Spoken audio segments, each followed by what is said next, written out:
दोस्तों, भविष्यवाणी ओडिसी श्रृंखला में एक विशेष पहलू प्रस्तुति में आपका स्वागत है और मैं आप सभी को यहाँ देखकर बहुत खुश हूँ।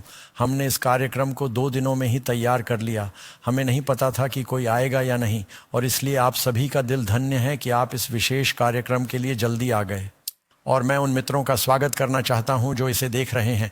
हमने आखिरी क्षण में इसे AFTV पर लाइव स्ट्रीम करने का निर्णय लिया और यह इंटरनेट पर है ताकि अन्य लोग इसका आनंद ले सकें। यदि आप इसे सुन रहे हैं तो यह न्यूयॉर्क शहर से भविष्यवाणी अध्ययनों की एक विशेष श्रृंखला है जिसे भविष्यवाणी ओडिसी कहा जाता है। और हमारे पहले 7 या 8 प्रस्तुतियों के दौरान मैंने अपनी व्यक्तिगत गवाही के कुछ संदर्भ दिए और कुछ लोगों ने कहा, पादरी डग, हम कुछ समय क्यों नहीं लेते। हमारे पास थोड़ा अतिरिक्त समय था, हमने बिल्डिंग आरक्षित करवा ली थी। या आगे बढ़ो और अपनी गवाही साझा करो और इस तरह यह सब एक साथ आया। और मुझे उम्मीद है कि जब मैं आपके साथ साझा करूंगा तो आप मेरे लिए प्रार्थना करेंगे, क्योंकि आप जानते हैं जब आप इतना समय लेते हैं और अपने बारे में बात करते हैं तो हमेशा एक जोखिम होता है कि आप परमेश्वर की महिमा करने के बजाय खुद की महिमा कर सकते हैं और आप निश्चित रूप से पाप की महिमा नहीं करना चाहते। और इसमें एक जोखिम है कि कभी कभी आप एक मछुआरे की तरह हर बार जब आप कहानी सुनाते हैं तो मछली बड़ी होती जाती है। ये तुम्हारी तरह है। पता है, 8वीं कक्षा में पढ़ने वाली लड़की को अब्राहम लिंकन पर एक पुस्तक रिपोर्ट करनी थी और वह एक बड़ी छाप छोड़ना चाहती थी। इसलिए जब वह अपनी कक्षा के सामने खड़ी हुई, उसने कहा, अब्राहम लिंकन का जन्म बहुत कम उम्र में हुआ था, एक लॉग केबिन में जिसे उसने अपने हाथों से बनाया था। इसलिए हम नहीं चाहते कि यह जीवन से भी बड़ा हो। और मैं हमेशा परमेश्वर के वचन से शुरुआत करना पसंद करता हूं क्योंकि यह सब इसी के बारे में है। और इसलिए मैं आपको बाइबल की एक कहानी की ओर निर्देशित करना चाहता हूं। आप इसे वास्तव में मैथ्यू, मार्क और ल्यूक के सुसमाचारों में पाते हैं। यह एक कहानी है जिसका शीर्षक मैंने टूटी हुई जंजीरें रखा है। और यदि आप मार्क अध्याय 5 को देखें, मैं इसे आपके लिए पढ़ूंगा और फिर मैं जल्दी से ल्यूक की ओर बढ़ूंगा। यीशु ने गलील में आए तूफान के दौरान समुद्र को शांत कर दिया था। अगली सुबह वह नाव को निर्देशित करता है और शिष्य नाव चलाकर गलील के दक्षिण पूर्वी तट की ओर चले गए और वे झील के पार गदरेनियों के देश में पहुंचे। और जब वह नाव से उतरा तो तुरंत कब्रों में से कोई उसे मिला, एक अशुद्ध आत्मा वाला आदमी, ये जो कब्रों के बीच निवास करता था। और कोई भी उसे बांध नहीं सकता था, नहीं जंजीरों से भी नहीं, क्योंकि उसे कई बार बेड़ियों और जंजीरों से बांधा गया था और जंजीरों को उसने खींचकर अलग कर दिया था और बेड़ियों को टुकड़ों में तोड़ दिया था और न ही कोई उसे वश में कर सकता था। और हमेशा रात और दिन वह पहाड़ों और कब्रों में चिल्लाता और पत्थरों से खुद को काटता रहता था। परंतु जब उसने यीशु को दूर से देखा, वह भागा और उसकी पूजा की। अब ल्यूक के पास जाइए। ल्यूक कहानी में कुछ छोटे छोटे पहलू जोड़ते हैं जिनका उल्लेख मार्क ने नहीं किया है। फिर वे जहाज से चलकर गलील के सामने गदरेनियों के देश में पहुंचे और जब वह किनारे पर उतरा तो उस नगर का एक मनुष्य उसे मिला जिसमें बहुत समय से दुष्ट आत्माएं थीं। और उसने कोई कपड़े नहीं पहने थे और न ही वह किसी घर में रहता था, लेकिन कब्रों में। और जब उसने यीशु को देखा तो चिल्लाकर उसके सामने गिर पड़ा और ऊंचे शब्द से कहा, हे यीशु, परम प्रधान परमेश्वर के पुत्र, मुझे तुझसे क्या काम, मैं तुझसे विनती करता हूं, मुझे पीड़ा न दे। क्योंकि यीशु ने ही अशुद्ध आत्मा को उस मनुष्य में से निकल जाने की आज्ञा दी थी, क्योंकि दुष्ट आत्मा ने उसे बार बार जकड़ रखा था और उसे जंजीरों और बेड़ियों से बांध कर रखा जाता था। और उसने बेड़ियां तोड़ दी और दुष्ट आत्मा ने उसे जंगल में भगा दिया। यीशु ने उससे पूछा, आपका क्या नाम है? और उसने कहा, सेना, क्योंकि बहुत से दुष्ट आत्माएं उसमें प्रवेश कर गई थीं। और उन्होंने उससे विनती की कि वह उन्हें अथाह गड्ढे में जाने की आज्ञा न दे। अब मैं ये कहानी साझा कर रही हूं क्योंकि मुझे लगता है कि मैं कुछ हद तक इस आदमी से जुड़ सकती हूं। ये आप जानते हैं, हर कोई खुशी की तलाश में है और दुनिया में बहुत से लोग सोचते हैं कि खुशी आती है प्रसिद्धि और भाग्य। यथार्थ में यदि हम प्रभु की सेवा नहीं कर रहे हैं तो हम शैतान से बंधे हुए हैं। यह व्यक्ति जिसके बारे में हमने अभी पढ़ा, बाइबल में सबसे अधिक खोया हुआ व्यक्ति है। बाइबल में आपको ऐसा कोई उदाहरण नहीं मिलेगा जिसकी हालत इस आदमी से ज्यादा निराशाजनक हो। बस इसे देखिए, वह पहाड़ों में नंगा घूम रहा है, मुर्दों के साथ रह रहा है। आप आगे पढ़ें, इसमें लिखा है सुअरों से घिरा हुआ। उसे काटने की समस्या है। क्या आपने पहले कभी ऐसा सुना है? पत्थरों से खुद को काटता रहता है, हमेशा रोता रहता है, अपनी कलाइयों, टखनों और गर्दन के इर्द गिर्द टूटी हथकड़ी और जंजीरों के टुकड़े घसीटते हुए जख्मी, खून। वैसे अगर आप यहूदी हैं और आपने ये कहानी पढ़ी है, सूअर अशुद्ध है, रक्त अशुद्ध है, कब्रें और मृत्यु अशुद्ध हैं। ये कहानी किसी भी यहूदी पाठक को कह रही है, अशुद्ध अशुद्ध अशुद्ध न केवल शैतान से बल्कि राक्षसों की एक सेना से भरा हुआ। क्या आप बाइबल में ऐसा कोई व्यक्ति पाते हैं जिसकी स्थिति इससे अधिक निराशाजनक दिखती हो? लेकिन यह आदमी यीशु के पास आया और इसने सब कुछ बदल दिया। आप जानते हैं, कभी कभी मुझे ऐसा लगता है कि मैं उस कहानी से खुद को जोड़ सकता हूं, क्योंकि मैं पहाड़ों में नंगा घूम रहा था, एक जानवर की तरह रह रहा था, और इसकी शुरुआत ऐसे नहीं हुई थी, लेकिन धीरे धीरे यह वैसा बन गया। तुम्हें पता है, धीरे धीरे शैतान हमारे जीवन में तब तक आ सकता है जब तक हम उसे अनुमति नहीं दे देते, जब तक हमें ऐसा महसूस न होने लगे कि हमारा पूरा जीवन दुश्मन द्वारा नियंत्रित है और आप सोचने लगते हैं कि क्या इससे बाहर निकलने का कोई रास्ता है। अब आइए मूल बातों पर वापस आते हैं। हर कोई खुशी चाहता है, यीशु चाहते हैं कि आपका जीवन भरपूर हो। लेकिन समस्या ये है कि दुनिया में अधिकतर लोग सोचते हैं कि खुशी गलत चीज़ों से आती है। वे सोचते हैं कि अगर मेरे पास ज़्यादा पैसे होते तो मैं खुश होता। हम में से बहुत से लोग सोचते हैं कि थोड़ा ज़्यादा होने से मदद मिलेगी, है ना? या अगर मैं ज़्यादा सुंदर या ज़्यादा लोकप्रिय या ज़्यादा प्रतिभाशाली होती तो मैं खुश होती। और मैं आपको बताना चाहती हूँ, यह सच नहीं है। मेरे माता पिता बहुत ही असामान्य थे। जब तक मैं दुनिया में नहीं आया, मुझे इसका एहसास नहीं हुआ कि यह कितना असामान्य था। लेकिन यह मेरी माँ और मेरे पिता की एक तस्वीर है। जॉर्ज और रूथ बैचेलर, उनकी शादी को ज़्यादा समय नहीं हुआ, 6 साल। उस दौरान उनके 2 बेटे हुए, मेरा भाई और मैं। मेरे भाई का नाम फाल्कन है, मेरा नाम डगलस है। मेरे पिता विमानन व्यवसाय में थे और वे बहुत सफल थे। वे द्वितीय विश्व युद्ध के दौरान पायलट थे। उन्होंने डी डे के दौरान उड़ान भरी थी। युद्ध से पहले वे पायलट थे, इसलिए जब वे एयर कॉर्प्स में शामिल हुए तो वे एक अधिकारी थे और उसे सजाया गया। युद्ध के बाद उन्होंने खरीदना और बेचना शुरू कर दिया। आप जानते हैं, युद्ध के बाद विमानों की बहुत अधिक मात्रा बची है। उन्होंने हवाई जहाज खरीदना और बेचना तब तक शुरू किया जब तक कि उनके पास नियंत्रित हिस्सेदारी नहीं हो गई 2 एयरलाइनों में। वह हॉवर्ड ह्यूजेस के मित्र थे, बल्कि मैं तो यह कहूँगा कि उनके प्रतिस्पर्धी थे। और कुछ अन्य करोड़पति। वह बहुत अमीर था, बहुत सफल था, बहुत सारा पैसा था। वह काम में बहुत अधिक व्यस्त रहने वाला व्यक्ति था। यहाँ मैं कई क्लिपिंग्स में से कुछ दिखा सकता हूँ। जॉर्ज बैचलर, इंटरनेशनल एयरलीज, वह न केवल बैच एयर के मालिक थे बल्कि उन्होंने मरम्मत भी की थी। Airlines, aero Airways, capital airlines, नियंत्रक हिस्सेदारी। क्या किसी को वेस्टर्न एयरलाइंस याद है? इनमें से कुछ को विलय कर दिया गया और फिर खरीद लिया गया, और मियामी बीच में एक द्वीप पर रहते थे। यह है नई मियामी। जॉर्ज बैचलर, मियामी के मिस्टर एविएशन।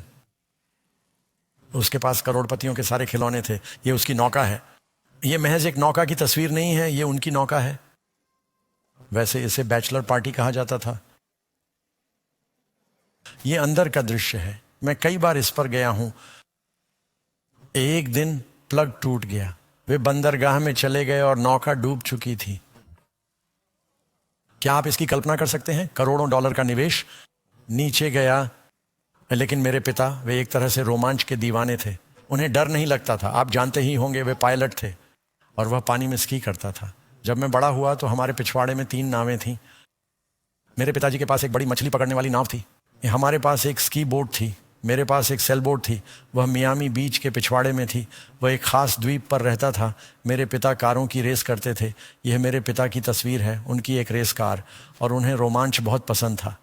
आपके पास वे सभी खिलौने थे जिनसे आपको लगता था कि खुशी मिलेगी। हमारे गैराज में कभी ना कभी Jaguar, Lamborghini, Mercedes Benz, Ferrari,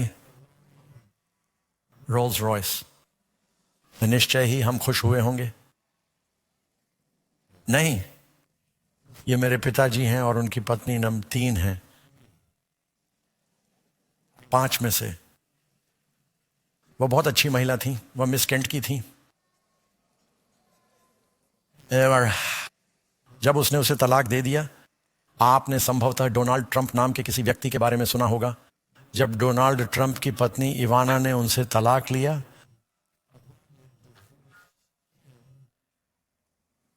उसे $14 मिलियन का न्यूनतम समझौता मिला, क्योंकि उसने विवाह पूर्व समझौते पर हस्ताक्षर किए थे। जब बेटी ने अपने पिता से तलाक लिया तो यह फ्लोरिडा के इतिहास में सबसे बड़ा तलाक समझौता था। मेरे पिता के पास बहुत पैसा था। यहाँ मियामी हेराल्ड है व्यापार, यह 1992 है।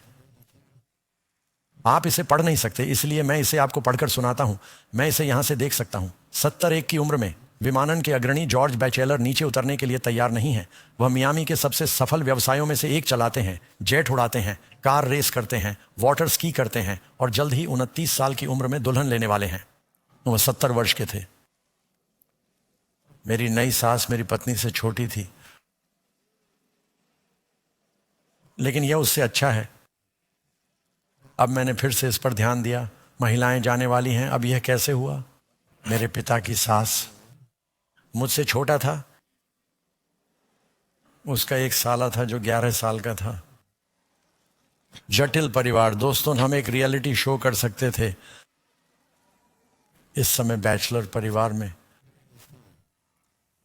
यहां उसी पत्रिका की अगली कड़ी है। 71 की उम्र में बैचलर 16 की ओर बढ़ रहा है और उसके पीछे एरो एयरलाइंस का एक विमान खड़ा है। लेकिन आप जानते हैं, हर किसी को परेशानी होती है। मेरे पिता की पहली पत्नी और बेटा, उसका नाम पैट्रिक था, एक विमान दुर्घटना में मृत्यु हो गई और यह उनका ही एक विमान था। पायलट ने विमान को पहाड़ पर उड़ा दिया और आप में से कुछ को याद होगा कि गैंडर, न्यूफिनलैंड में नए साल की पूर्व संध्या पर मरीन से भरा एक विमान घर लौट रहा था। यह उड़ गया और इसने एक DC-8 को उड़ा दिया और हर कोई सोच रहा था कि क्या यह पंखों पर जमी बर्फ थी। सालों बाद उन्होंने अपनी जांच बंद कर दी, इसे उड़ा दिया गया। लेकिन आपने इसके बारे में कभी ज्यादा नहीं सुना। उन्होंने मिस्र में विमान पर बम रखा था। अंततः यह उड़ान भरते ही विस्फोट हो गया। जीवन में बहुत सारी त्रासदी हुई। मेरे भाई फाल्कन को सिस्टिक फाइब्रोसिस था। वह एक घातक फेफड़ों की बीमारी के साथ पैदा हुआ था और इसलिए आप सोचते हैं, ठीक है, अगर मेरे पास पैसा होता तो मुझे कोई समस्या नहीं होती। हर किसी को समस्याएं होती हैं। और मेरे पिता के सिर्फ 2 बेटे थे, सगे भाई। मेरा एक सौतेला भाई था जो बच गया और मैं और मेरा भाई ही बचे। फाल्कन अब इस दुनिया में नहीं रहा। तुम्हें पता है, फाल्कन और मैं, ये था इतना अलग क्योंकि हम एक ही ऊंचाई और एक ही वजन के हैं। उसकी आंखें भूरी थीं, मेरी आंखें नीली हैं। उसके चेहरे पर झाइयाँ थीं, मेरे चेहरे पर नहीं थीं। उसके बाल लाल थे, मेरे बाल नहीं थे। हमारा नाम हवाई जहाज़ों के नाम पर रखा गया था। उसका नाम फाल्कन रखा गया था। उसे बहुत चिढ़ाया जाता था, क्योंकि आपका नाम फाल्कन बैचलर है। कम से कम इसका नाम DC क्राफ्ट डगलस मैकडोनाल्ड के नाम पर रखा गया था। तो आप जानते हैं, आप इसे वॉलमार्ट में चाबी की चेन पर पा सकते हैं। ये इतना बुरा नहीं है। ये मेरे पिताजी हैं और उनकी पत्नी का नंबर है 4, जो मेरी पत्नी से उम्र में छोटा था। और कैरेन ने यह तस्वीर इसी तरह ली। मेरे भाई, उनकी पत्नी सैंडी। यहाँ पोप जॉन पॉल द्वितीय के साथ मेरे पिताजी हैं। और आप सोचते हैं, ओह, आप पोप से कैसे मिलेंगे? यदि आप $2 मिलियन का दान देते हैं तो कोई भी पोप से मिल सकता है। ये इतना भी मुश्किल नहीं है। मुझे नहीं पता कि आपको 2000 साल पहले की बात याद है या नहीं। पोप की जयंती थी और मेरे पिता ने सभी को उड़ाने के लिए $2 मिलियन के जेट दान किए थे और उन्हें पोप से मिलने का मौका मिला। और वह फिर से पत्नी नंबर 4 थी, जो इतालवी थी और इतालवी बोलती थी। लेकिन आप जानते हैं क्या? वह सारा पैसा, मेरे पिता को हर रात शराब पीकर सोना पड़ता था। वह अपने तकिए के नीचे बंदूक रखकर सोता था क्योंकि उसके बहुत सारे दुश्मन थे। मेरी पत्नी कैरन एक फिजियोथेरेपिस्ट है। मुझे नहीं पता कि मैंने इसका जिक्र किया या नहीं। उसे बहुत तनाव था। वह उसकी गर्दन की गांठों को खोलने की कोशिश कर रही है। क्या आप जानते हैं यीशु ने क्या कहा? अगर कोई पूरी दुनिया भी पाले तो उसे क्या फायदा, और तुम अपनी आत्मा खो देते हो? या फिर एक आदमी को क्या फायदा है? यदि आपके पास ये सब चीजें हैं तो आप क्या करेंगे? एक आदमी का जीवन उसके पास मौजूद चीजों की बहुतायत पर आधारित नहीं है, क्योंकि बाइबल कहती है कि चोर स्टील में सेंध लगाते हैं, कीड़ा और जंग उसे भ्रष्ट कर देते हैं। यदि आपके पास खजाना है तो आप उसे कहां संग्रहित करना चाहेंगे? स्वर्ग में। दोस्तों, यही एकमात्र चीज है जो हमेशा के लिए रहती है। इसलिए मैंने बड़े होते हुए देखा, मेरे बहुत से दोस्तों के पास बहुत पैसा था। मेरे कई दोस्तों और उनके परिवारों के पास बहुत पैसा था, लेकिन वहां कोई खुशी नहीं थी। अब दूसरी ओर मेरी माँ और मेरे पिता बैपटिस्ट थे, लेकिन द्वितीय विश्व युद्ध के समय तक उन्होंने इतनी मृत्यु और विनाश देखा। उन्होंने सोचा, अगर कोई प्रेम करने वाला ईश्वर है तो ऐसा क्यों हुआ। वे लगभग अज्ञेयवादी या नास्तिक बन गए। हालांकि उन्होंने एक बार गिदोन की बाइबल चुराई थी। उन्होंने मुझे बताया कि संकट के समय वे कुछ उत्तर खोजने की कोशिश कर रहे थे। क्या आप इसकी कल्पना कर सकते हैं? एक बहु करोड़पति वह एक होटल के कमरे से बाइबल चुरा लेता है। मेरी माँ वह यहूदी थी, रूथ बैचलर, और ये मेरा भाई और मैं हैं। क्या मैं बचपन में प्यारा नहीं था? और उसने एल्विस प्रेस्ली के लिए गाने लिखे थे। वह एक फिल्म समीक्षक थी। वह एक अभिनेत्री थी। मेरी माँ बहुत प्रतिभाशाली थी। उन्होंने हाई स्कूल की पढ़ाई छोड़ दी थी, लेकिन वह उनमें संगीत की प्रतिभा थी और उन्होंने खुद ही गीत लिखना और गिटार बजाना सीखा था और वह सही लोगों को जानती थी और वह एक खूबसूरत महिला थी। वह न्यूयॉर्क शहर में पली बढ़ी। मेरा परिवार, दादा, वे सभी न्यूयॉर्क शहर में रहते थे। वह कैलिफोर्निया चली गई, जहां उसकी मुलाकात मेरे पिताजी से हुई, जिन्होंने बरबैंक में अपना व्यवसाय शुरू किया और वह एक फिल्म समीक्षक के रूप में शो बिजनेस में अपना रास्ता बना रही थी। मेरी माँ न्यूयॉर्क शहर में महिला मुक्ति आंदोलन की नेता थीं। यह उनका मार्च है और उन्होंने वास्तव में महिला मुक्ति पर गीतों की एक श्रृंखला लिखी थी। उन्होंने ज्योतिष पर गीत लिखे। हॉलीवुड में हमारे सभी दोस्त रहस्यवाद और जादू टोने में रुचि रखते थे। और क्या किसी को डार्क शैडोज नामक टीवी कार्यक्रम याद है? वे सभी लोग हमारे परिवार के दोस्त थे। वे हमारे घर पर रहते हैं और हम 80 पहली स्ट्रीट पर रहते थे। आप में से कुछ लोग लॉयड ब्रिजेस को याद करते हैं, जिनका डाइविंग शो था। वे हमारे ऊपर रहते थे। उनके बेटे बो ब्रिजेस, जेफ ब्रिजेस, हम उन्हें बचपन में देखा करते थे। और रेड बटन्स अकादमी पुरस्कार विजेता हमारे परिवार के अच्छे दोस्त कोने पर रहते थे, और उनकी पत्नी एलिसिया और उनकी बेटी एमी, जिन्हें हम जानते थे। मेरा मतलब है, हम ऐसे बहुत से लोगों को जानते हुए बड़े हुए जो शो बिजनेस में थे, क्योंकि मेरी माँ न केवल एक गीतकार, एक अभिनेत्री, एक फिल्म समीक्षक थीं, बल्कि वह एक नाटककार भी थीं और उनके कुछ कार्यक्रम ऑफ ब्रॉडवे भी थे।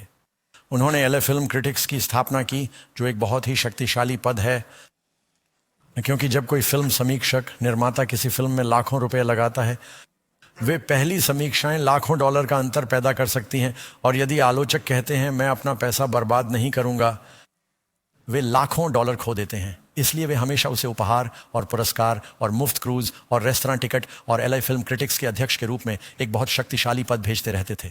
उसने गुड मॉर्निंग अमेरिका में रोना बैरेट की जगह ली, अगर आपको कभी वह नाम याद हो। वह हॉलीवुड रिपोर्ट करती थी। इसे रूथ बैचलर्स हॉलीवुड कहा जाता था। और वह एक अभिनेत्री थी, लेकिन आमतौर पर वे बड़ी फिल्मों में छोटे किरदार निभाती थीं। वह द 10 कमांडमेंट्स में थीं और वह यूएल ब्रूनर और चार्ल्टन हेस्टन के साथ एक और फिल्म द बुकेनियर में भी थीं, लेकिन उनकी असली सफलता एक फिल्म समीक्षक के रूप में थी।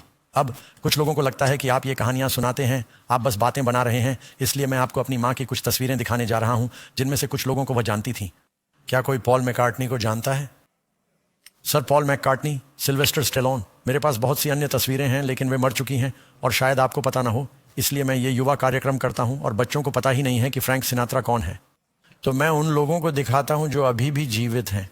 यह नैटली वुड है, वह अब इस दुनिया में नहीं है। रोजर मूर जेम्स बॉन्ड में से एक था।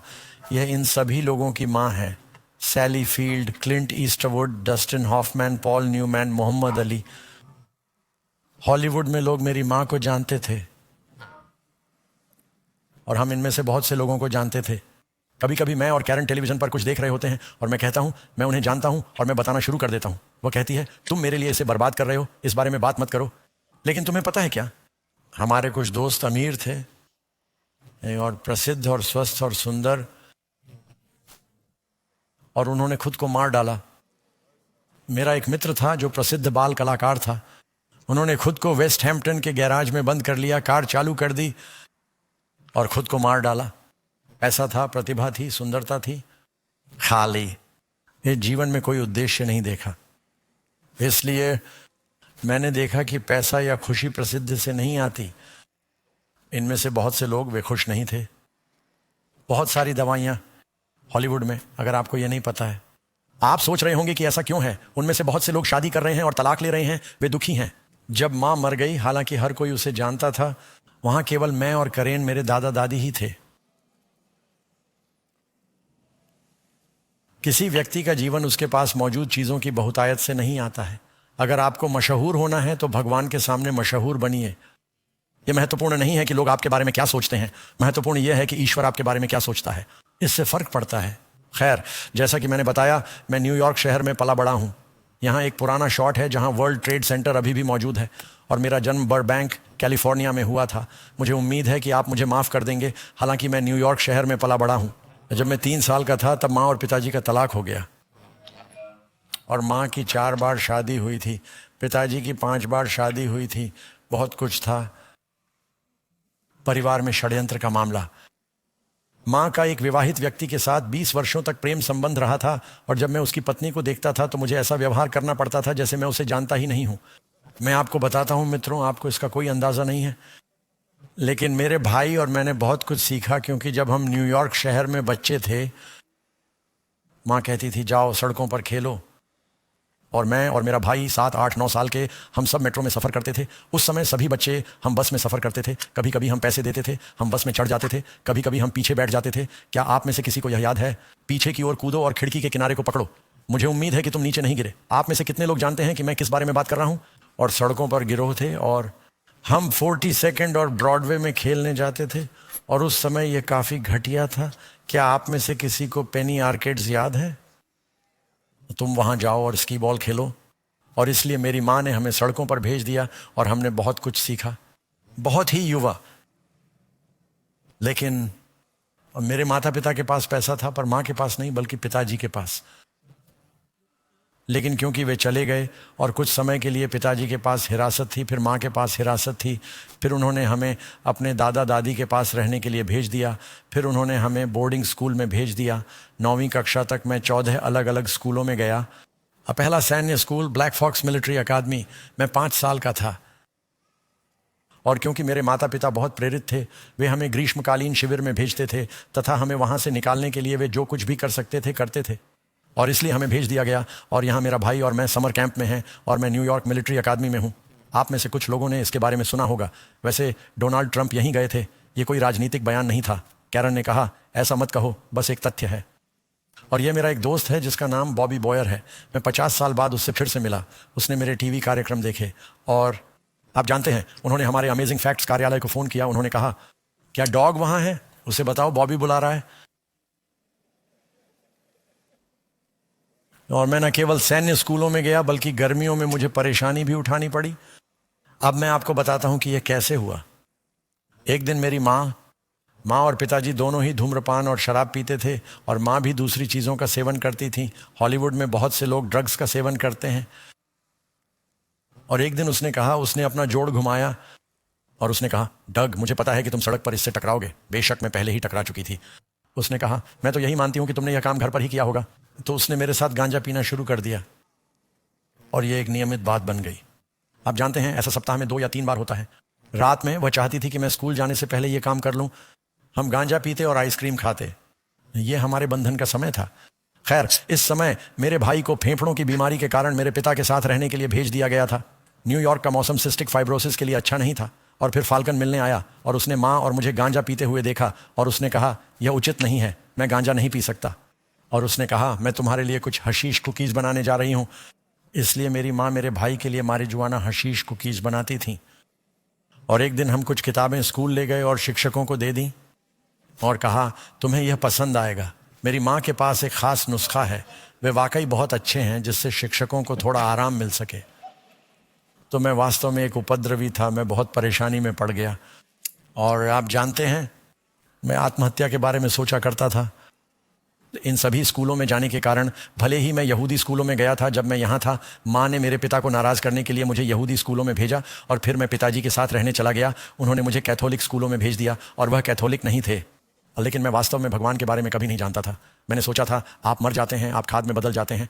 और मैं हर समय आत्महत्या के बारे में सोचता रहता था। मुझे लगता था पैसा खुशी नहीं लाता, ज़्यादातर लोग दुखी रहते हैं। मेरे कुछ दोस्त आत्महत्या कर चुके थे, अब क्यों ना सब कुछ खत्म कर दिया जाए। मुझे लगा कि मेरे माता पिता मुझसे प्यार नहीं करते थे, क्योंकि वे मुझे हमेशा दूर भेजते रहते थे। और इसलिए मैं हमेशा यह कल्पना करता रहता था कि खुद को मारने का सबसे अच्छा तरीका क्या होगा। और यहाँ न्यूयॉर्क में रहते हुए, तुम्हें पता है, वहाँ कुछ ऊंची इमारतें हैं। मैं छत पर चढ़ जाता हूँ, वे छत को खुला छोड़ देते हैं। मैं छत पर चढ़ जाता और अपने पैर के अंगूठे किनारे पर रख देता, और मैं देखूंगा कि मैं कितनी दूर तक झुक सकता हूँ। और जब तक मुझे अपना गुरुत्व केंद्र महसूस नहीं हुआ, और कारण यह है कि मैं कूदा नहीं, वो ऐसा इसलिए क्योंकि मुझे एक बार एक आदमी के बारे में पढ़ा था जो 9 मंजिल से कूद गया था, लेकिन वह कुछ पेड़ों से टकराया और कुछ कारों पर जा गिरा और वह बच गया, लेकिन वह लकवाग्रस्त हो गया। मैंने सोचा खैर ये तो और भी बुरा है। अब मैंने सोचा कि मैं कूद सकता हूं और अगर मैं नहीं मरा तो क्या होगा, और इसलिए मैं डर गया था तो ये काम नहीं करेगा। मैं एक और समय जानता हूं, मेरी माँ ने नींद की गोलियां ली और वह एक रात बाहर थी। मैं अकेला हूं, मैं हर समय परेशानी में रहता हूं, मैं दुखी हूं, मेरे ग्रेड हमेशा ख़राब रहते हैं और मैं अपनी माँ के बाथरूम में उनकी दवाइयों की अलमारी में गया। मुझे गोलियों की एक बोतल मिली जिस पर लिखा था सोते समय एक गोली लो, वैलियम। और मैंने कहा मैं बस सो जाना चाहता हूं और कभी नहीं जागना चाहता। ये क्या आपने कभी ऐसा महसूस किया है? और इसलिए मैंने अपने हाथों में गोलियां भर लीं और मैं तैयार हो गया। मैंने पानी लिया, मैं इन सभी गोलियों को निगलने और बस सोने और सब कुछ खत्म करने के लिए तैयार हो रहा हूं। लेकिन फिर मुझे ख्याल आया कि बोतल पर नींद की गोलियां नहीं लिखी थीं, जिसमें कहा गया था सोते समय एक ले लो, वैलियम। और मैं उस समय 13 साल का था। मुझे यकीन नहीं था कि वैलियम क्या है। मैंने सोचा क्या होगा अगर वैलियम महिलाओं के लिए एक गोली की तरह है, और मैंने सोचा फिर मेरे साथ क्या हो सकता है। मैंने इसमें से बहुत कुछ लिया और इसलिए मैंने सोचा बेहतर होगा कि मैं ऐसा ना करूं, और इसलिए मैंने उसे दूर रख दिया। फिर मैंने एक बियर का विज्ञापन देखा। मुझे नहीं पता कि आप में से किसी को श्लिट्स बियर का पुराना विज्ञापन याद है या नहीं। उसमें कहा गया था आप जीवन में सिर्फ एक बार ही घूमते हैं, जितना हो सके उतना मज़ा लें। और मैंने सोचा ठीक है, ये मेरा नया आदर्श वाक्य है। अगर मुझे मरना ही है तो बिल्डिंग से कूदकर या दवा खाकर क्यों मरना है। मैं बस इतना ही करूँगा, मैं जितना हो सके उतना रोमांचक जीवन जीऊँगा और धमाकेदार तरीके से बाहर निकलूँगा। और मैं बहुत सी परेशानियों में फंसने लगा।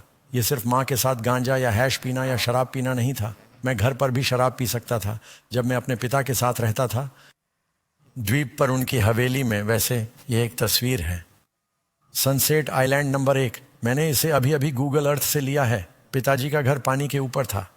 द्वीप पर जाने के लिए 3 नावें, सुरक्षा गार्ड थे और उसके घर में बार था। मैं जितना चाहूँ पी सकता था। और मैं यहाँ केवल यह उल्लेख करूँगा कि मैंने जितनी भी दवाएं ली हैं और मैंने लगभग हर चीज़ का उपयोग किया था, मेरे अधिकतर दोस्त शराब पीने से मर गए, किसी भी चीज़ से ज़्यादा।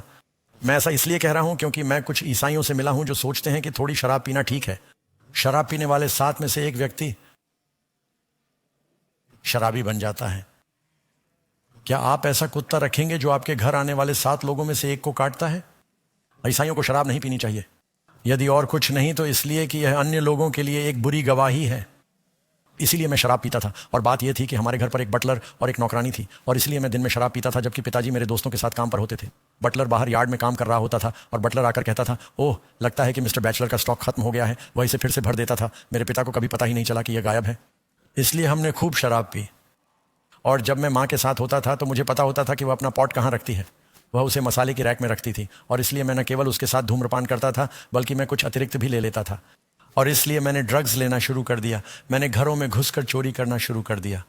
और जब मैं अपने पिता के साथ सनसेट द्वीप पर रहता था तो मेरे दोस्तों, क्या आपने कभी फायरस्टोन टायर्स के बारे में सुना है? मैं एमी फायरस्टोन के साथ डेट करता था। क्या आपने कभी हूवर वैक्यूम क्लीनर्स के बारे में सुना है? सैंडी हूवर, हम उसके साथ खेला करते थे। वह द्वीप पर रहता था और मैं इन अलग अलग लोगों के नाम लेना शुरू कर सकता था, करोड़पति, और वे हमारे मित्र थे। और हम सब एक साथ मुसीबत में पड़ गए। हम ऊब जाते थे, ये सभी अमीर बिगड़े हुए बच्चे, और तुम क्या करना चाहते हो? और अगर ये ड्रग्स, LSD या शराब या कुछ और नहीं था तो हम कहते थे चलो एक घर में घुसते हैं, सिर्फ उत्साह के लिए। और हमने दूसरे करोड़पतियों के घरों में घुसना शुरू कर दिया। वे मुझे कुछ करने के लिए चुनौती देते थे। मैं सिर्फ ध्यान आकर्षित करने के लिए कुछ भी करने को तैयार था। और दुख की बात यह थी कि द्वीप पर चोरियों की भरमार थी, और इसीलिए करोड़पति पुलिस को बुला रहे थे। उन्हें लगा कि ये चोर नाव से आ रहे हैं, और हम अक्सर पुलिस की नावों को चोरों को पकड़ने के लिए द्वीप के चारों ओर चक्कर लगाते हुए देखते थे। यह द्वीप पर करोड़पतियों के बच्चे थे जो एक दूसरे से चोरी कर रहे थे। और इस दौरान न संतुष्टि न खुशी, मैं तो और अधिक मुसीबत में पड़ने लगा। मेरी माँ ने कहा, जॉर्ज, डग को और अधिक स्वतंत्रता की आवश्यकता है। सैन्य स्कूल में बहुत अधिक प्रतिबंध हैं। उसे खुद को अभिव्यक्त करने की ज़रूरत है। मेरी माँ एक कलाकार थी, आप जानते हैं। उसे न्यूयॉर्क के उत्तरी भाग में मेन नामक स्थान पर एक स्कूल मिला जहाँ कोई नियम नहीं था। इसे मुफ्त स्कूल कहा जाता था। ये मेरे पास मौजूद एकमात्र तस्वीर है। मैं नीचे वाला हूँ जिसकी टांगें क्रॉस की हुई हैं और बाल लंबे हैं। मैं जानता हूँ कि यह एक मैला चित्र है, लेकिन ऑफलाइन में केवल इतना ही प्राप्त कर सकता हूँ। इसे पाइन हेंज कहा जाता था। यह एक प्रायोगिक स्कूल था। ये प्रयोग 5 साल तक चला, लेकिन यह असफल रहा। विचार यह था कि बच्चों को कुछ भी करने के लिए मजबूर न किया जाए, उन्हें स्वतंत्र होने दो। यदि आप नहीं चाहते तो आपको कक्षा में जाने की आवश्यकता नहीं है। यदि आप नहीं चाहते तो आपको भोजन पर जाने की आवश्यकता नहीं है। स्कूल में वास्तव में केवल 3 नियम थे। वहां कोई लड़ाई झगड़ा नहीं था, कोई नशा नहीं था, कोई सेक्स नहीं था। क्या आपको लगता है कि बच्चों ने 3 नियमों का पालन किया? वहां सहशिक्षा छात्रावास थे, सभी उम्र के लिए। हमारे पास 8 से 18 साल के बच्चे थे। यह पागलपन था। मुझे आश्चर्य है कि यह कानूनी था, लेकिन मैं इस निःशुल्क स्कूल में गया था। अगर आपको लगता है कि मैं मजाक कर रहा हूं तो आप इसे ऑनलाइन देख सकते हैं दोस्तों। तो बात करें उलझन की। मैं उत्तरी अमेरिका के सबसे सख्त स्कूल न्यूयॉर्क मिलिट्री अकादमी से पढ़ा हूं, जहां हर चीज के लिए एक नियम होता है। और मैं भगवान की स्तुति करता हूं कि मैं उस स्कूल में गया था, क्योंकि आप करें से पूछ सकते हैं, मैं अभी भी अपने अंडरवियर को मोड़ कर रखता हूं। ओह, वह भी इसे तय करती है। लेकिन मैं होटल के कमरे में बिस्तर बनाता हूं। हम होटल के कमरे से बाहर निकलते हैं, मैं बिस्तर बनाता हूं। और फिर मैं ऐसे स्कूल में गया जहां कोई नियम नहीं था, और बहुत सारे बच्चों ने आत्महत्या का प्रयास किया। मैंने सीखा कि आपको अपने जीवन में अनुशासन रखना होगा, अन्यथा आप खुश नहीं रह सकते। यदि आप में आत्मनियंत्रण नहीं है, आप सफल नहीं होंगे। तो मैं बहुत मुसीबत में पड़ गया। जब मैं पहली बार घर से भागा तब मेरी उम्र 16 साल थी, नहीं 13 साल। मैंने अपनी माँ से चुराया। न्यूयॉर्क के उत्तरी भाग के लिए बस ली, एक तंबू में ठहरे, और मैं अकेला हूं, मैं जा रहा हूं। ठीक है, अब मैं क्या करूं? मैं अकेला हो गया। अंततः मैं घर आ गया, फिर भाग गया। जब मैं 14 साल का था तब एक दोस्त के साथ था। वैसे मैं इस दोस्त से कई साल बाद मिला। वह सेना में कर्नल बन गया। यह वाकई दिलचस्प था। और वह और मैं भाग गए, गिरफ्तार हो गए पेंसिल्वेनिया में ट्रेन पर। हमें वापस न्यूयॉर्क ले जाया गया। हम फिर से भाग निकले, पहाड़ों की ओर चले गए। फिर से गिरफ्तार कर लिया गया। मेरी माँ ने मेरे पिता से कहा, मैं अब उन्हें नहीं संभाल सकती। उसने मुझे मेरे पिता के पास रहने के लिए भेज दिया। मैं अपनी सौतेली माँ से झगड़ पड़ा। उसने कहा कि वह असंभव है, वह घर पर नहीं रह सकता। मेरे पिताजी के पास एक होटल भी था, उन्होंने मुझे अपने होटल में रख लिया। हाँ, मैं बहुत उलझन में था। मुझे गिरफ्तार कर लिया गया। मुझे 7 बार गिरफ्तार किया गया है। एक बार तो मैं 1 हफ्ते तक जेल में रहा। उसके बाद मैंने उन्हें अपना असली नाम बताया। मुझे लगा कि मैं किशोर गृह में रहना पसंद करूंगा, घर से ज्यादा हवेली में। क्या यह पागलपन नहीं है? मैं इतना दुखी था, बिल्कुल नियंत्रण से बाहर। अंततः मेरे पिताजी ने कहा, मुझे नहीं पता कि तुम्हारे साथ क्या करूं। सबने सोचा, डॉग, क्या तुम अपने पिता के लिए काम नहीं करना चाहते? शिक्षा प्राप्त करो, व्यवसाय संभालो, देखो तुम्हारे पास कितना पैसा होगा, देखो तुम्हारे पास कितनी सारी चीजें होंगी। मैंने कहा, हाँ, और मैं भी उसकी तरह हर रात शराब पीकर सोऊंगा। इससे क्या लाभ होगा? वे खुश नहीं हैं। तो मैंने कहा, पिताजी, मुझे नहीं पता कि क्या करना है। मैं अपने पिता के दफ्तर से बाहर निकला। मैं राजमार्ग पर पहुंच गया, अंतर्राज्यीय 95। मैंने लिफ्ट मांगना शुरू कर दिया। मेरी उम्र 16 साल है। मैं बोस्टन गया था। मैंने अपना ड्राइविंग लाइसेंस नकली बनाया था। उस पर लिखा था, यदि आप उत्सुक हों तो बता दूं कि मेरा जन्म 157 में हुआ है। मेरी माँ एक कलाकार हैं। मैंने साथ लिया, मैंने इसे 2 बना दिया, और मैंने इसका इस्तेमाल एक नकली पहचान पत्र बनवाने के लिए किया। एक असली पहचान पत्र जिस पर लिखा था कि मैं अपनी उम्र से बहुत बड़ा हूं। इसीलिए मैं ड्राइविंग लाइसेंस पाने में सक्षम हो गया, और मुझे एक सुरक्षा गार्ड की नौकरी भी मिल गई। मैं बोस्टन में था, और मैं घरों में घुसकर चोरी कर रहा था। टीवी चोरी करना, कार्ड चोरी करना, और रात में सुरक्षा गार्ड के रूप में काम करता था।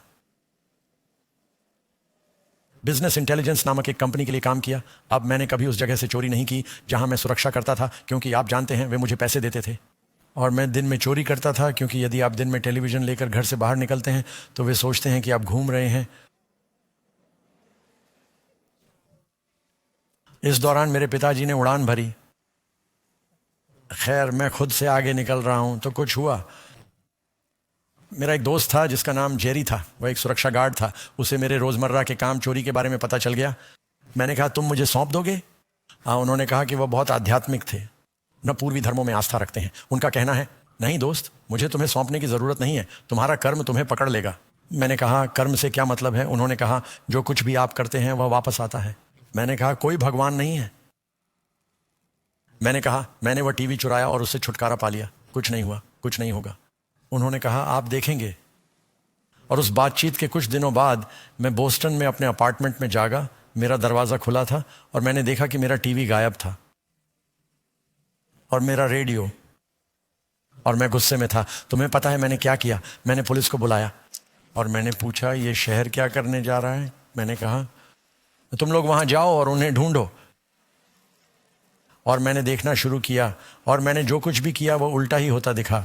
मैं जाकर कुछ चुरा लेता और मेरे दोस्त चोर थे, फिर वे मुझसे वह चुरा लेते, या मैं शराब पीते या नशे में कुछ चुरा लेता और उसे छिपा देता, और फिर जब मैं जागता तो कहता कि नहीं, मुझे पता है कि मैंने पैसे छिपाए थे, मैंने इसे कहाँ छुपाया। मुझे याद है मैं अपने दोस्त जे सैमुअल्स के साथ ब्रुकलिन में था। चोरी या पुलिस, जब हमें पता चला तो पुलिस ने हमारा पीछा किया और हम पर गोली चलाई। और मैं आपको ये सभी अलग अलग कहानियाँ बता सकता हूँ, लेकिन सब कुछ गलत हो रहा था। मैंने बोस्टन में एक कार चुराई, न्यूयॉर्क शहर तक गाड़ी चलाई, टायर पंचर हो गया। मैं ट्रंक में नहीं जा सका, कार चुरा सकता था लेकिन टायर बदलने के लिए मैं ट्रंक में नहीं जा सका। मुझे न्यूयॉर्क शहर से बोस्टन वापस बारिश में लिफ्ट लेकर जाना पड़ा, बहुत तकलीफ देह। और मैं सोचने लगा शायद भगवान है, लेकिन आप जानते हैं मुझे किस बात ने यकीन दिलाया।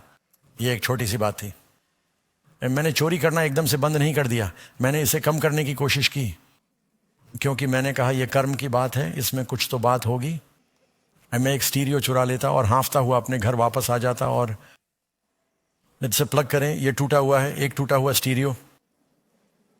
तो मैं किसी के घर गया और मैंने क्रस्टीज इंस्टेंट पैनकेक मिक्स का एक डिब्बा चुरा लिया जो बिल्कुल नया था। मैंने ऐसा इसलिए किया क्योंकि मैं उस समय स्वास्थ्य के प्रति बहुत सचेत थी। मैं एक हिप्पी था, मुझे सिर्फ साबुत गेहूं का पैनकेक मिक्स चाहिए। मैं शराब पीता हूँ, धूम्रपान करता हूँ, ड्रग्स लेता हूँ, लेकिन सिर्फ साबुत गेहूं का पैनकेक मिक्स, क्योंकि मैं अपना ख्याल खुद रखना चाहता हूँ। तो मैंने पैनकेक मिक्स का ये डिब्बा चुरा लिया। डिब्बे के ऊपर, ये बारकोड से पहले की बात है, उस पर $1 लिखा हुआ था। उसी दिन मैं अपने घर वापस आ गया। कुछ लोग बिना बुलाए मेरे घर आ गए। मेरे पास टैंग इंस्टेंट ब्रेकफास्ट ड्रिंक का एकदम नया जार था।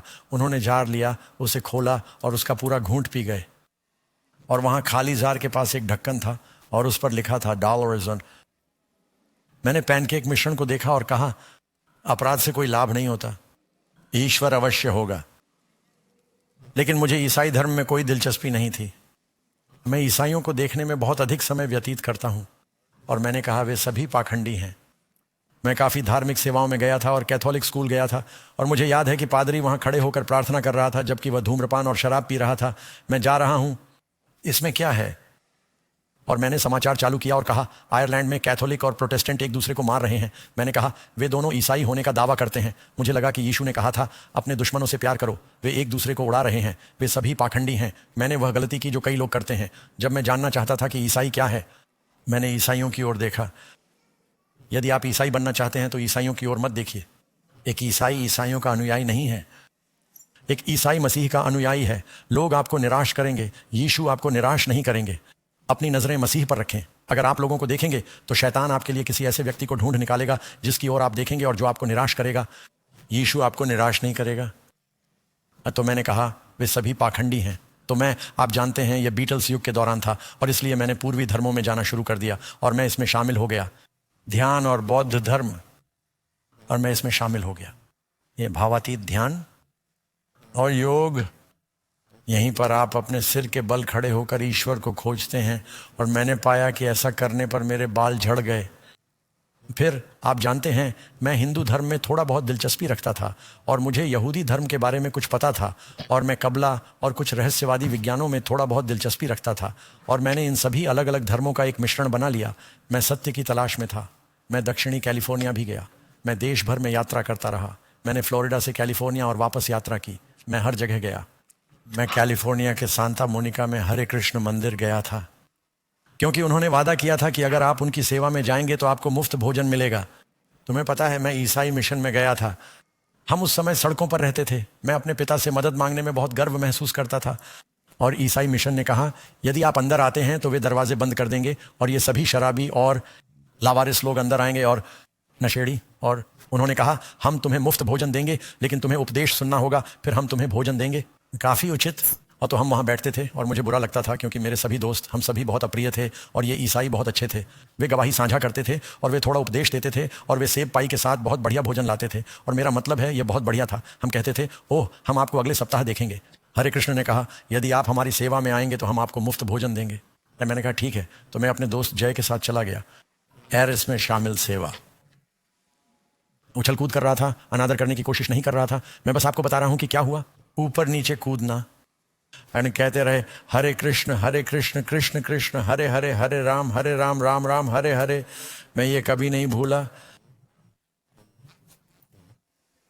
क्योंकि उन्होंने ये काम 2 घंटे तक किया बार बार। और मैंने हॉलीवुड में अपने दोस्तों के साथ काफ़ी समय बिताया था जो सम्मोहन और अन्य चीज़ों में रुचि रखते थे। मैंने सोचा यही सम्मोहन है, यह दोहराव आपको सम्मोहन की स्थिति में डाल देता है। और मैंने अपने दोस्त जे से कहा, मैंने कहा मैं बाथरूम जा रहा हूँ, मैंने कहा जब खाना बाहर आए तो मुझे बताना। मैंने कहा मैं बाहर निकला और बाथरूम में था और उन्होंने अपने ड्रम और बांस बजाना शुरू कर दिया और वे सभी हरे कृष्ण हरे राम कह रहे थे। मैं वहाँ गया और अपने दोस्त जय की जांच की और वह इसमें शामिल होना। उन्होंने हमें इसके लिए दही और किशमिश दी, लेकिन मैं ईश्वर को खोज रहा था। मैं हर संभव कोशिश कर रहा था। मुझे लगा भगवान जरूर होगा। खैर, मैं बोस्टन वापस चला गया और मेरे पिता फ्लोरिडा से मुझे देखने आए और उसने मुझसे विनती की। उसने कहा डग तुम्हें वापस स्कूल जाना होगा। उन्होंने कहा तुम्हें पता है फाल्कन बीमार है, वह बड़ी मुश्किल से कॉलेज की पढ़ाई पूरी कर पा रहा है क्योंकि लोग धूम्रपान कर रहे हैं और यह संघर्ष कर रहा है। उसे अस्पताल जाना पड़ता है और उपचार करवाना पड़ता है। और उसने कहा आप स्वस्थ हैं? वह कहते हैं तुम्हें शिक्षा प्राप्त करने की आवश्यकता है, अपना जीवन बर्बाद मत करो। उन्होंने कहा मुझे एक स्कूल मिल गया। मैंने कहा ठीक है, मैं वापस सैन्य स्कूल नहीं जा रहा हूँ, वहाँ कोई लड़कियाँ नहीं हैं। और उसने कहा नहीं नहीं वहाँ लड़कियाँ हैं। उसने कहा मुझे एक स्कूल मिल गया है, यह नाव पर है। ये वास्तव में 2 नावें एक साथ हैं। वे दुनिया भर में यात्रा करते हैं और उनके पास लड़कियां हैं। आप स्कूबा डाइविंग कर सकते हैं, आप वाटर स्की कर सकते हैं, आप भाला मछली पकड़ने जा सकते हैं, आप कुछ रोमांच कर सकते हैं। दुनिया को देखें। और वह मुझसे भीख मांग रहा है। उसने कहा तुम्हें पता है मेरे पास एक ब्रीफ केस है, इसमें $10 लाख हैं, मैं $10 लाख का सौदा करने की तैयारी कर रहा हूँ। यानी उन्होंने कहा आप यह व्यवसाय कर सकते हैं, आप मेरे साथ काम कर सकते हैं, शिक्षा प्राप्त कर सकते हैं। तो मैंने कहा ठीक है। मेरे पिता ने मुझे पा लिया। मैं गया, मुझे नहीं पता कि उन्हें पासपोर्ट कैसे मिला। आप जानते हैं अगर आपके पास पर्याप्त पैसा है तो आप एक दिन में पासपोर्ट बनवा सकते हैं। दरअसल मुझे लगता है कि मैंने आपको 1 मिनट पहले एक तस्वीर दिखाई थी। ये मेरी पासपोर्ट तस्वीर थी जब मैं 16 साल का था। मेरे पिताजी ने इसे हासिल किया था। वह मुझे नाव पर शामिल होने के लिए मिलान इटली ले गया। स्कूल पहले से ही शुरू हो चुका था, मैं देर से शामिल हुआ और इसे फ्लिंट स्कूल अब्रॉड कहा जाता था। अगर आप इसे देखना चाहते हैं तो दोस्तों कुछ लोगों को इस कहानी पर संदेह है। ये वास्तव में स्कूल की तस्वीर है। 2 नावें, पाल वाली नावें, वे एक साथ नौकायन कर रही थीं। वे दुनिया भर में घूम रही थीं। स्कूल नाव पर था और मेरे पिता ने उन्हें मेरा पासपोर्ट सौंप दिया। उन्होंने कहा मैं आपको बाद में देखूंगा। और तब मुझे पता चला कि मेरे साथ धोखा हुआ है। यह राजनेताओं और करोड़पतियों के बच्चों के लिए एक विशेष स्कूल था। जो लोग ड्रग्स या पंथों के प्रभाव में आ गए थे उन्हें उस प्रभाव से बाहर निकालने के लिए, और फिर उन्होंने नास्तिकता सिखाई।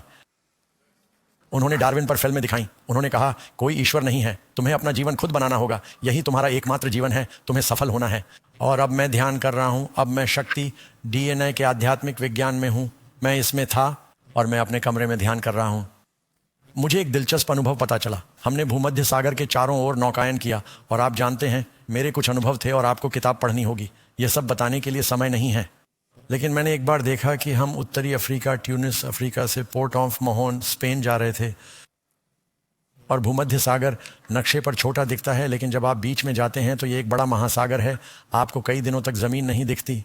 और हम एक शीतकालीन तूफान में फंस गए। ये क्रिसमस के दौरान था और नाव के किनारे पर पानी आने लगा और नाव के नीचे की हर चीज़ ऐसी लग रही थी जैसे हिल गई हो और हवा तूफान की तरह बह रही थी। इसलिए पाल इतनी ज़ोर से चटक रहा था कि ऐसा लग रहा था जैसे बिजली गिर रही हो। और आप 10 फीट दूर खड़े किसी व्यक्ति पर चिल्ला सकते हैं और वह आपकी बात सुन नहीं पाएगा। और नाव की नाक लहरों से गुजर रही थी और चीज़ें पानी में बह रही थीं और पानी ठंडा था। और कप्तान ने हमसे कहा अगर तुम पानी में गिर गए तो हम इस तूफान में वापस नहीं लौट सकते, या हम पलट जाएंगे। हम उस जगह को चिह्नित करेंगे जहां हमने तुम्हें खो दिया था।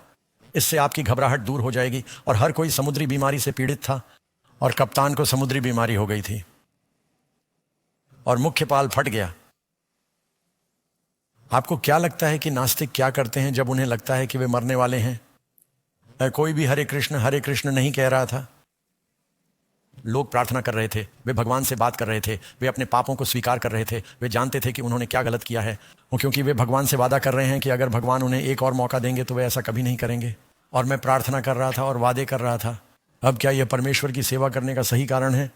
आप जानते हैं ये एक अच्छी शुरुआत हो सकती है। कुछ लोग डर के कारण भगवान की ओर मुड़ते हैं। यह सबसे अच्छा कारण नहीं है। भगवान की सेवा करने का कारण यह है कि आप उनसे प्रेम करते हैं। यदि आप भगवान की सेवा केवल इसलिए कर रहे हैं क्योंकि आपको डर है कि वह आपको दंडित करेंगे, तो फिर तुम स्वर्ग में उसकी सेवा नहीं करना चाहोगे।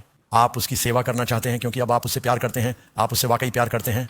यीशु ने कहा, यदि तुम मुझसे प्रेम करते हो, मेरी आज्ञाओं को मानो। खैर, हम तूफान से बच गए और मैंने कप्तान को मना लिया, मुझे घर जाने दिया जाए। मैं वाकई बहुत परेशान करने वाला था, लेकिन उसने कहा, डग, हमें तुम्हारा सहयोग पाने के लिए क्या करना होगा? मैंने कहा, तुम मुझे क्रिसमस की छुट्टियों में घर जाने दो और मैं नियमों का पालन करूंगा। मैं क्लास में नहीं जा रहा था, मैं अपना काम नहीं कर रहा था। देख, सैन्य स्कूल, आप दुर्व्यवहार करते हैं, वे आपको हरा देते हैं। वे इस स्कूल में ऐसा नहीं कर सके और इसलिए मैंने कहा, आपने मुझे क्रिसमस पर घर जाने दिया। वह वहीं फ़ोन पर आया और उसने मेरे पिताजी को फ़ोन किया। समय परिवर्तन के कारण उन्हें जगाया। तो श्री बैचलर, आपको परेशान करने के लिए क्षमा करें, हमारे पास अच्छी खबर है। डग ने उल्लेखनीय प्रगति दिखाई है। हम जा रहे हैं, हमें लगता है कि वह क्रिसमस पर घर जाने के लिए तैयार है। ओह, मेरे पिताजी बहुत खुश थे। जैसे ही मैं मैड्रिड, स्पेन में विमान पर चढ़ा, मैंने कहा, मैं एक बियर लूँगा, मैं एक सिगरेट पैक करना चाहता हूँ। उस समय आप विमान में भी सिगरेट पी सकते थे। मेरे दोस्त ने कहा, ओह, तुम मुसीबत में हो। मैंने कहा, आप लोग मुझे फिर कभी नहीं देख पाओगे, और उन्होंने ऐसा कभी नहीं किया। जैसे ही मैं फ्लोरिडा पहुंचा, मैंने लिफ्ट लेना शुरू कर दिया। मैं पहले परिवार के साथ छुट्टियां मनाने गया, कनाडा में बर्फ़ पर स्कीइंग की, और फिर मैं वापस आया और जब स्कूल जाने का समय आया तो मैं फ्रीवे पर चला गया। मैंने अपना सारा सामान अपने भाई को बेच दिया। उसे नहीं पता था कि मैं भाग जाऊंगा। मैंने बस इतना कहा, मुझे कुछ पैसे चाहिए। मैं सड़क पर निकल पड़ा। मैंने फ्लोरिडा से कैलिफोर्निया तक हिचहाइकिंग शुरू कर दी। मैं पहाड़ों में रहना चाहता था और अमेरिकी भारतीय धर्मों के माध्यम से ईश्वर को खोजना चाहता था, और आधे रास्ते में ही मैं फंस गया। ओक्लाहोमा में सर्दी का मौसम है और मैं ठंड से कांप रहा था। मैं अकेला था। मैं एक दिन पहले बार में शराब पी रहा था। मैंने पूल हॉल में पूल खेलते हुए अपना सारा पैसा खो दिया, नशे में बेवकूफ़ी भरी बाजी लगाना। मैं टूट गया हूँ, मैं बीमार हूँ, मुझे भूख लगी है, और फिर मैं सड़क पर खड़ा हूँ और मैंने फ्लोरिडा के कपड़े पहन रखे हैं और तापमान 0 से नीचे है और मैं ठंड से मर रहा हूँ। मदद मांगने में बहुत ज़िद्दी और घमंडी, और हर बार जब कोई ट्रक गुजरता तो 3 सेकंड बाद मैं पीछे मुड़ जाता क्योंकि ट्रक से आने वाली हवा मेरे ऊपर लगती। और कई घंटों के बाद मैं हताश हो गया और मैंने प्रार्थना की।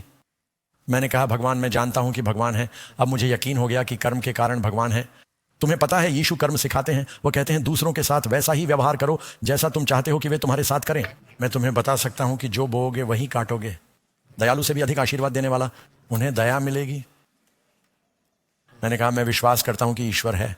मैंने कहा, प्रभु, मैंने उनसे 4 चीज़ें मांगी हैं। मैंने कहा, क्या आप कृपया मुझे वहां तक पहुंचाने के लिए गाड़ी की व्यवस्था करने में मदद करेंगे जहां मैं जा रहा हूं?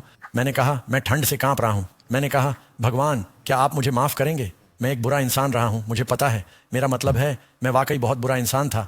और मैंने कहा, हे प्रभु, मुझे कुछ पैसे जुटाने में मदद करो। मैं कंगाल हो चुका हूं, मुझे भोजन जुटाने में मदद करो। और मुझे लगता है कि 5वीं चीज़ जिसके लिए मैंने प्रार्थना की थी, वह किसी सामान्य व्यक्ति के साथ यात्रा करना है, क्योंकि मुझे पागल लोग बार बार उठा लेते थे। मुझे उन लोगों ने उठा लिया जो वे शराब पी रहे थे और वे एक तेज़ हवा वाली सड़क पर थे। उन्होंने कहा, देखो, मैं लाइट बंद करके गाड़ी चला सकता हूँ। उन्होंने अपनी लाइटें बंद कर दी। मुझे 2 कॉलेज छात्रों ने उठाया जो इतना अधिक गांजा पी रहे थे कि कार धुएं से भर गई और वे बीच से होते हुए सामने से आ रहे यातायात में जा घुसे। मैंने कहा, ओह, ये मेरा स्टॉप है, मुझे बाहर जाने दो। तो मैंने कहा, हे प्रभु, मुझे किसी सामान्य व्यक्ति के साथ यात्रा करा दीजिए। मैं घंटों वहाँ रहा। जैसे ही मैंने प्रार्थना समाप्त की, मुझे नहीं पता था कि प्रार्थना कैसे करनी है। मैंने यीशु का नाम नहीं लिया। मैंने कहा, प्रभु, कृपया मेरी मदद करें। एक वाहन रुका, सफ़ेद वैन, मुझे ले लें।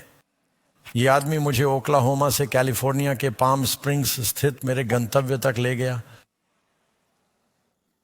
जब वह मुझे छोड़ने आया तो उसने मुझे $40 दिए। उसने मुझे पूरे रास्ते खाना खिलाया। मैं भूखा था। हर बार जब उसने मुझे खाना खिलाया तो मैंने कहा, मुझे कोई परेशानी नहीं है, मैं इसका भुगतान करूंगा।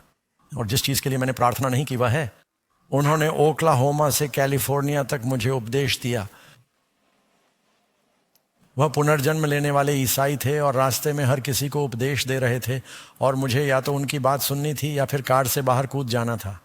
और मैंने सोचा, बाइबल एक परिकथा है, ईसाई पाखंडी हैं, इसीलिए उन्होंने मुझे छोड़ दिया और मैं पहाड़ों पर चला गया। ये वास्तव में मेरे भाई की तस्वीर है जो सालों बाद ली गई थी। मैं अब प्रकृति के माध्यम से ईश्वर को खोजना चाहता था। मैं पहाड़ों पर चला गया और एक गुफा में चला गया और मैं इन सुनसान पहाड़ों में रहता था, रेगिस्तानी पहाड़ों में बहुत पीछे। कैरन मेरे साथ कई बार वहाँ गई है, पाम स्प्रिंग्स से बहुत ऊपर। आप दूसरी तरफ वापस जाते हैं, वहाँ एक नखलिस्तान है इसके बारे में लगभग कोई नहीं जानता। कोविड के दौरान मैं अपने साथ वापस चला गया। उस समय मेरा बेटा 25 साल का था और बड़ी मुश्किल से वहाँ तक पहुँच पाए हैं। वहाँ तक पहुँचना कठिन है। 11,000 फुट ऊंचा पर्वत, वहाँ इसे माउंट सैन जैसिंटो कहा जाता है। और मैं 1.5 साल तक एक गुफा में रहा। मैंने अपने सारे कपड़े उतार दिए क्योंकि अब मैं प्रकृति के माध्यम से ईश्वर को खोजने जा रहा हूँ। दोस्तों, ये 70 का दशक था, फूल बच्चे, ये पागलपन था। मुझे पता है कि इसका कोई मतलब नहीं है। मैं सप्ताह में एक बार पाम स्प्रिंग्स शहर तक पैदल यात्रा करता था। मैं बांसुरी बजाता था और भीख मांगता था, और मैं कचरे के डिब्बे से खाना निकालता था बाजार के पीछे। मेरे पिता को मेरे दादा से पता चला कि मैं कूड़े के ढेर में गोता लगा रहा था और इससे उसका दिल टूट गया। उन्होंने मंदी के दौरान भी काम किया ताकि उनके बच्चे कभी गरीब ना हो, और अब उन्हें पता चला है कि उनका बेटा भोजन के लिए कूड़े में खुदाई कर रहा है। तुम्हें पता है, तुम्हें एक स्वर्गीय पिता मिला है जिसने अपने बेटे यीशु को, ताकि आप अमीर बन सकें, और हम शैतान के कूड़ेदान में जाते हैं और इससे उसका दिल टूट जाता है। खैर, ये एक चमत्कार है। मैं पहाड़ों में इस गुफा में रह रहा था। यहाँ मेरी गुफा की एक तस्वीर है। मेरे पास स्ट्रेंजर नाम की एक बिल्ली थी। मुझे पता है कि तस्वीरें थोड़ी ख़राब हैं। ये मेरी बिल्ली है। मेरी गुफा के ठीक बाहर एक झरना वाला पूल था। बहुत सुंदर जगह थी। किसी ने गुफा में एक बाइबल छोड़ दी थी। अब मैंने सोचा कि मैं बाइबल पढ़ूंगा ताकि मैं ईसाइयों से बहस कर सकूं, क्योंकि मैं इन धर्मांतरित हिप्पियों से मिलता रहता था और हम उन्हें उस समय जीसस फ्रीक कहते थे। उस समय उनके पास जीसस आंदोलन था और मैं उनसे बहस करता, और वे पवित्रीकरण और खून से नहाने के बारे में बात करते थे और मुझे लगता था कि ये लोग पागल हैं। लेकिन मैं बाइबल नहीं जानता था, इसलिए मैंने सोचा कि चलो, कम से कम मैं तो बाइबल का अच्छा पाठक हूँ, मुझे बाइबल पढ़ने की ज़रूरत है। खैर, मैं आपको बता दूं दोस्तों, ये एक ख़तरनाक काम है। मैंने बाइबल पढ़ना शुरू किया। मैं एक्सोर्ट्स में उलझ गया और मैंने मैथ्यू, मार्क, ल्यूक, जॉन को पढ़ना शुरू कर दिया। मैं हर दिन केले की रोटी खाता था क्योंकि मुझे बाजार से एक दिन पुराने केले मुफ्त में मिल जाते थे। बाजार के लोग मुझे जानते थे और मैं केला ब्रेड खाऊंगा। मेरे पास एक डच ओवन था, मैंने उसे आग पर रख दिया और फिर मैं जीवन की रोटी खाऊं। और मैंने बाइबल पढ़ी और रास्ते में कहीं कुछ घटित हुआ। मैंने सब कुछ करने की कोशिश की। मैंने दुनिया के सभी धर्मों पर नजर डाली। मेरे मन में कोई पूर्वाग्रह नहीं था। मेरा मतलब है, मैं कुछ भी हो सकता था, मुझे परवाह नहीं थी। मैंने बस इतना कहा, मैं सच जानना चाहता हूं। और जब मैं बाइबल पढ़ रहा हूं तो मैं कह रहा हूं, यह सच नहीं हो सकता। नूह और जहाज और आदम और हव्वा, लेकिन अंदर से एक आवाज आई, ये सच है, यह सत्य है। मैंने कहा, लेकिन यीशु वास्तव में जीवित नहीं थे, वह एक किंवदंती हैं। मैं नीचे पुस्तकालय में गया। मैंने कहा, नहीं, वह जीवित था। हम इतिहास को उसके जन्म से जोड़ते हैं। और अंत में मैंने कहा, ठीक है, मेरे पास तो बस यही है, 3 विकल्पों में से एक, या तो वह झूठा था,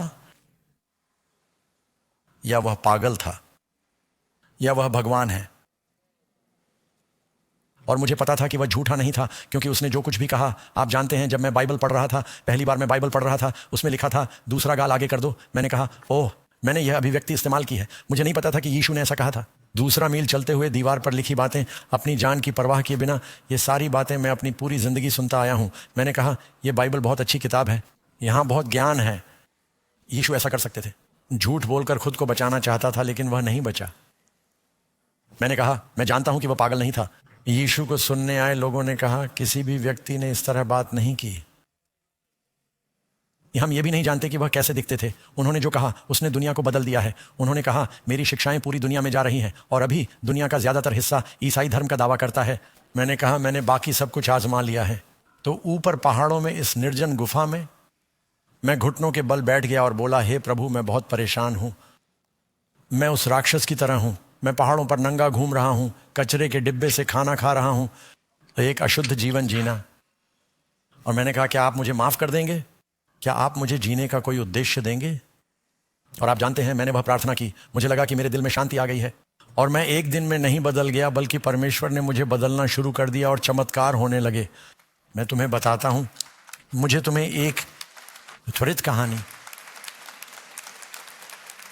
अब मैं घड़ी देख रहा हूं और मैं बस 1 या 2 मिनट आगे जा रहा हूं। उन्होंने मुझे बताया कि मैं ऐसा कर सकता हूं। वह आदमी यीशु के पास उसी तरह आया जैसे वह था, और प्रभु ने कहा, उसने शैतानों को बाहर निकाला और उसने कहा, मैं तुम्हारे साथ चलना चाहता हूं प्रभु। यीशु, नहीं नहीं नहीं, मैं चाहता हूं कि तुम जाकर दूसरे लोगों को बताओ कि परमेश्वर ने तुम्हारे लिए क्या किया है। और वह गया और उसने सबको बताया कि यीशु ने उसकी जंजीरें तोड़ दी हैं। और जब मसीह वापस आया तो वहाँ एक बड़ी भीड़ थी जो उस दुष्टात्मा से मुक्त हो गई थी। वह व्यक्ति जिसे बाकी सब लोग बाइबल में सबसे अधिक निराशाजनक व्यक्ति मानते थे, परमेश्वर ने उसका उपयोग किया। मैं ऊपर गुफा में हूँ और यीशु को स्वीकार करने के बाद मैंने कहा, प्रभु ये अच्छी खबर है, मैं इंतज़ार नहीं कर सकता। मैंने सबको यीशु के बारे में बताना शुरू किया और मैंने कहा, प्रभु मुझे ऐसा लग रहा है कि आप चाहते हैं कि मैं ये काम पूरे समय करूं, लेकिन मैं एक सन्यासी हूं, मुझे लोगों से डर लगता है। आप यहाँ पूछ सकते हैं और मैं अकेले ही कई दिनों के लिए पहाड़ों पर जा सकता हूं और खुश रहूंगा। और मैंने कहा, आप चाहते हैं कि मैं लोगों के सामने खड़ा होकर आपके बारे में बात करूं, तो मैं ऐसा करूंगा प्रभु, यदि आप यही चाहते हैं कि मैं ऐसा करूं, लेकिन आपको मुझे यह करके दिखाना होगा। तो मैंने कहा, प्रभु मुझे नहीं पता कि मैं ये कैसे करूंगा, मैं पहाड़ों पर अकेला हूं, लेकिन अगर आप चाहते हैं कि मैं आपके लिए गवाही दूं तो मुझे एक संकेत की ज़रूरत है। मैं अगले कुछ दिनों के लिए शहर जाऊंगा, मैं अपनी माँ को फ़ोन करूंगा, बेवर्ली हिल्स में सामान इकट्ठा करूंगा। मेरी जांच की गई और माँ ने कहा, मैं जीवित हूँ, मैं ठीक हूँ। वह कहती है, डग क्या तुम अगले कुछ दिनों में घर आ जाओगे? मैंने कहा, तुम्हारा मतलब घर से क्या है? गुफा में? हाँ, मैं गुफा में रहूंगा। फिर वो कहती है, मैं तुमसे मिलना चाहती हूँ। मैंने कहा, माँ तुम नहीं आ सकती। वह कहती है, मैं हेलीकॉप्टर से आ रही हूँ। मैंने कहा, क्या? उसने कहा, हाँ, मैं NBC न्यूज़ के एक आदमी बिल एप्पलगेट के साथ डिनर कर रहा था और मैंने कहा, मेरे बेटे का पिता एक करोड़पति है और वह पहाड़ों में एक गुफा में रह रहा है। उन्होंने कहा, यह एक महान मानवीय रुचि वाली कहानी होगी, क्या वह हमें अपना टेप बनाने देंगे? उसने कहा, मुझे नहीं मालूम, अगली बार जब वह फ़ोन करेगा तो मैं पूछूंगी। तो मैंने कहा, ठीक है।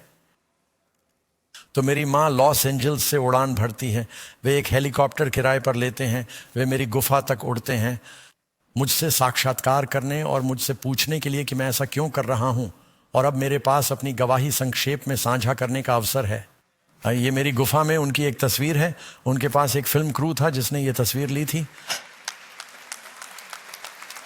मुझे कभी नहीं पता था कि वह तस्वीर किसी दिन किताब का कवर बनेगी या फोटोग्राफर ने उस दिन जो तस्वीरें ली थीं। और जब वे हेलीकॉप्टर से उड़ गए तो मुझे शहर जाना पड़ा और पूछना पड़ा कि क्या मैं होटल की लॉबी में जा सकता हूं। और उन्होंने पूछा, किस लिए? मैंने कहा, मैं खबरों में आने वाला हूं। मैं उस दिन 3 बार समाचारों में, राष्ट्रीय समाचारों में अपनी गवाही साझा करते हुए दिखाई दिया। मुझे तीनों बार के बारे में पता है क्योंकि जेल में बंद मेरे एक दोस्त ने बताया कि उसने इसे 3 बार देखा था। तो अब, और यदि आप सोच रहे हो, मैं एक पादरी हूं, मुझे पादरी का वेतन मिलता है, लोग मेरे पिता के बारे में सुनते हैं और वे मेरे पास आकर निवेश के बारे में पूछते हैं। अब मेरे पिता ने अपना अधिकांश पैसा एक संस्था को दे दिया, एक अच्छी संस्था, बैचलर फाउंडेशन। कैरन और मैं एक साधारण घर में रहते हैं, हम सामान्य लोग हैं, लेकिन मैं खुश हूं। मैं चारों ओर घूमता हूं, मैं सुसमाचार बांटता हूं। एक और विचार, इससे पहले कि मैं आपके साथ प्रार्थना करूं, मेरे भाई की मृत्यु से ठीक पहले फाल्कन, वह मियामी बीच में गोल्फ कार्ट के आसपास घूमता था। वह एक अच्छा लड़का था। वह कॉलेज गया और घर पर रहा और उसने पिताजी के लिए काम किया। उसके पास पानी पर एक नया घर था, पिछवाड़े में नावें थीं और सभी खिलौने थे, लेकिन वह बीमार था। और मैं एक दिन उसके साथ चल रहा था और वह रुक जाता और खांसी का दौरा पड़ जाता। फिर हम थोड़ा और चले और उसने कहा, डग तुम भाग्यशाली हो। मैंने कहा, क्या मतलब है तुम्हारा? उन्होंने कहा, यदि मुझे आपके फेफड़े मिल जाएं तो मैं अपना सब कुछ दे दूंगा। उन्होंने कहा, जीवन न्यायपूर्ण नहीं है। उसने कहा, मैं बहुत होशियार हूं लेकिन मैं बीमार हूं। उन्होंने कहा, और आप बहुत स्वस्थ हैं लेकिन तुम मूर्ख हो। उन्होंने कहा, यदि मुझे आपके फेफड़े मिल जाएं और मैं इस जीवन में कुछ और समय तक जीवित रह सकूं तो मैं अपना सब कुछ दे दूंगा।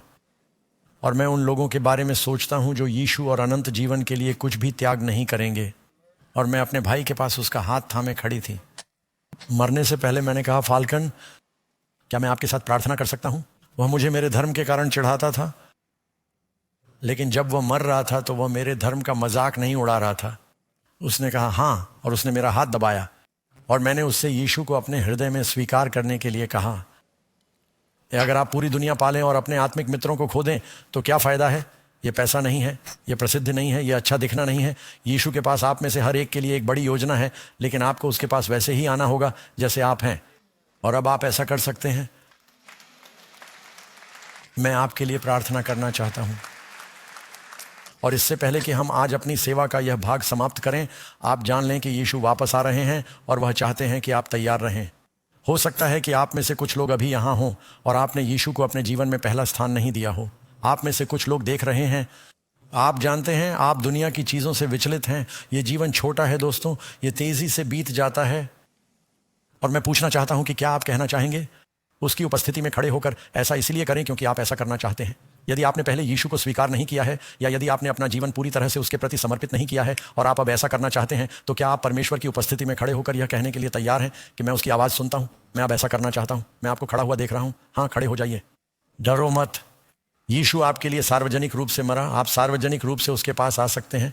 जय भगवान, जय भगवान, आमीन। और भी हैं, और भी हैं। प्रार्थना करने से पहले अगर आप अपना निर्णय लेना चाहते हैं, आमीन। कुछ लोग घर पर हैं, आप जहां भी हों प्रार्थना कर सकते हैं। कहो, हे प्रभु, मैं तुम्हें अभी सब कुछ देना चाहता हूं, तुम जैसे हो वैसे ही आओ। वो राक्षस वो आया जैसा वह था और यीशु ने उसे स्वतंत्र कर दिया, और वह आपको स्वतंत्र कर सकता है और काम पर लगा सकता है। इस स्वर्ग में पिता, हम आपको धन्यवाद देना चाहते हैं बचाने की चमत्कारिक शक्ति। हमें अपने राज्य की खोज को प्राथमिकता देने में मदद करें। मैं प्रार्थना करता हूं कि हम दुश्मन के धोखे से विचलित ना हों। इन लोगों के जीवन में जो भी जंजीरें हैं, जैसा आपने उस आदमी के लिए किया था, जंजीर तोड़ दीजिए, हमें आज़ाद कर दीजिए, हमारे नंगेपन को अपने लबादे से ढक दीजिए और हमें एक काम दीजिए।